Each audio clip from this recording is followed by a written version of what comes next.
The IMF creation and purpose.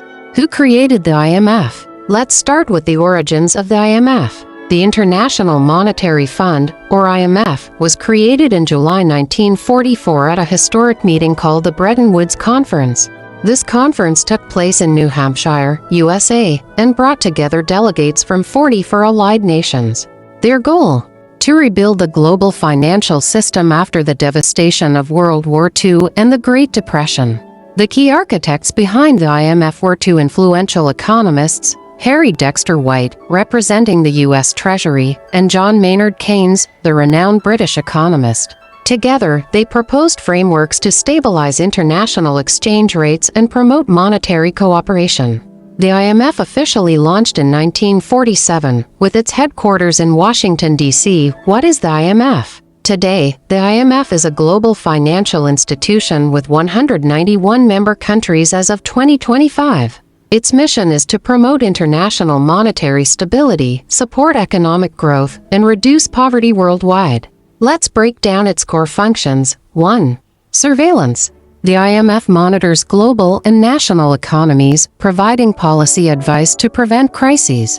Think of it as a financial watchdog. 2. Financial assistance. It offers loans to countries facing balance of payments crises like when a nation can't pay its debts. However, these loans often come with conditions, such as austerity measures or privatization reforms.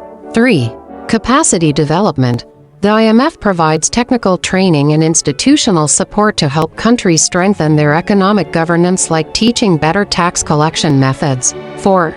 Exchange rate stability. Originally, the IMF managed fixed exchange rates under the Bretton Woods system 1945 to 1971. After that system collapsed, it shifted focus to floating exchange rates and crisis prevention. How is the IMF funded? The IMF is funded by member quotas, financial contributions based on each country's economic size. But here's the catch: governance power is skewed. Advanced economies like the US and the EU hold about 50% of the voting power, while smaller or developing nations have less influence. The IMF also issues special drawing rights SDRs, or reserve asset backed by a basket of major currencies. SDRs act as a supplementary liquidity tool for member states during crises. Why does this matter? The IMF structure reflects the post-World War II economic order, but critics argue it needs reform to address modern challenges like inequality and climate change.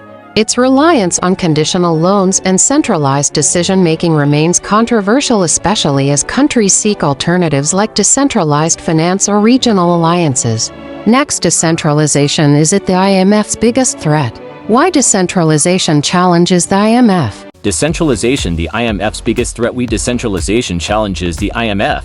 Now, let's turn to a critical issue facing the IMF today: decentralization.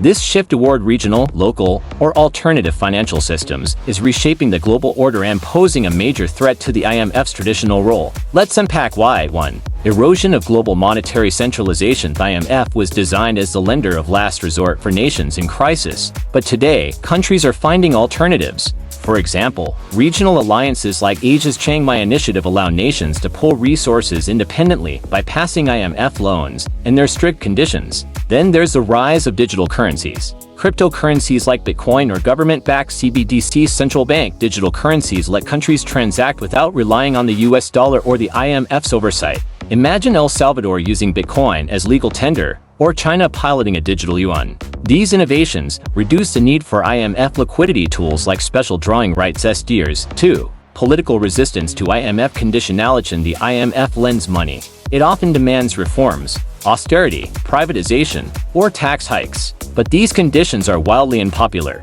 Take Greece during the 2010s debt crisis. Austerity led to soaring unemployment and protests. Similarly, Argentina has repeatedly clashed with the IMF over policies that worsen inequality. Now, populist leaders in Latin America and elsewhere are rejecting IMF-prescribed solutions. They're opting for localized strategies, like subsidizing fuel or expanding social programs, even if it means defaulting on debts. The IMF's one-size-fits-all approach is losing its grip. 3. Governance inequality is a glaring problem. The the IMF's voting power is skewed. Advanced economies like the US and EU hold about 50% of the votes, while emerging giants like India and Brazil have far less sway. This imbalance fuels resentment. Countries like China are now creating rival institutions, such as the Asian Infrastructure Investment Bank, AIIB, to counter the IMF's dominance. This fragmentation weakens the IMF's legitimacy as a neutral global arbiter. Why would nations listen to the IMF if they feel unheard in its boardroom? 4. Shift toward heterodox economic models.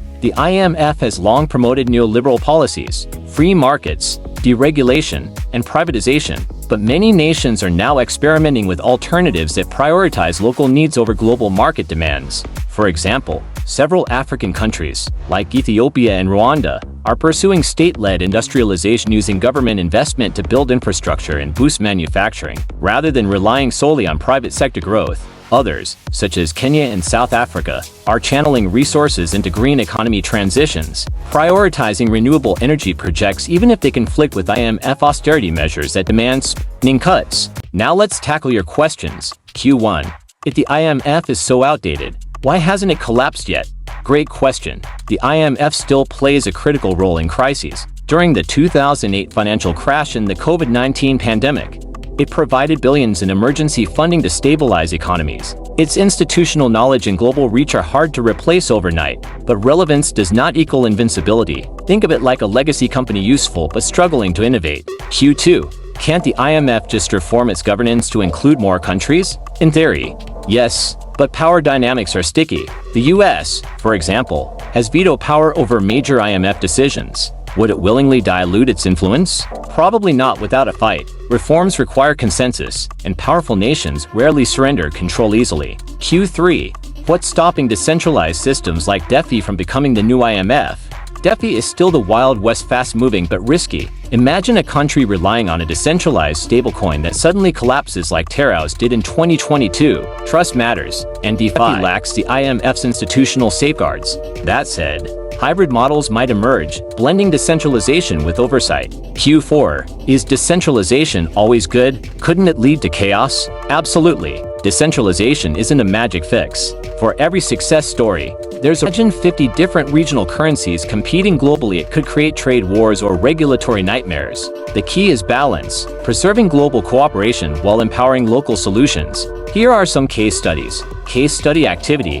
The IMF versus modern crises. Let's split into groups and debate how the IMF should handle two scenarios.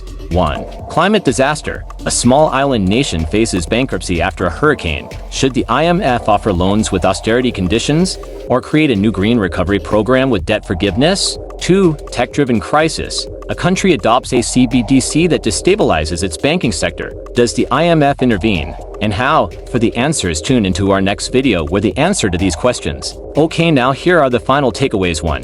The IMF's legacy versus its future. It's a pillar of 20th century globalization, but the 21st century demands agility. Can it pivot from austerity enforcer to equity-focused partner? 2. Decentralization isn't inevitable, it's a choice. Nations are voting with their policies, whether through regional alliances, digital currencies, or rejecting IMF loans. 3. You're shaping this future, whether you pursue economics, tech, or policy. The battle between centralized and decentralized systems will define your careers. The closing thought that the IMF's biggest threat isn't just decentralization, it's irrelevance. To survive, it must ask, do we serve the system or the people in it? Thank you for watching. Please don't forget to subscribe, like, and share. Until next time, bye.